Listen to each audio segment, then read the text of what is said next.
ડીસાની ભોપાનગર ફાટકને લઈ આવ્યા રાહતના સમાચાર। 104 કરોડના ખર્ચે ઓવરબ્રિજ મંજૂર કરવામાં આવતા વાહન ચાલકોને મળશે ટ્રાફિકમાંથી છુટકારો।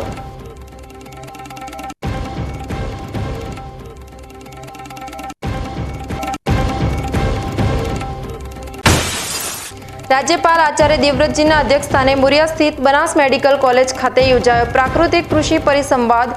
ઓછા ખર્ચમાં વધુ આવક મેળવવા માટે ખેડૂતોને અપાયું માર્ગદર્શન।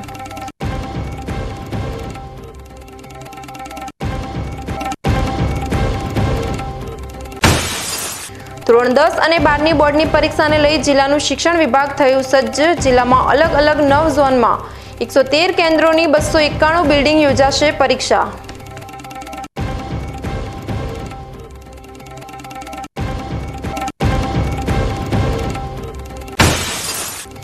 ધાનેરાની રમુણા પ્રાથમિક શાળામાં માતૃપિતૃ વંદન દિવસની કરાઈ શાનદાર ઉજવણી।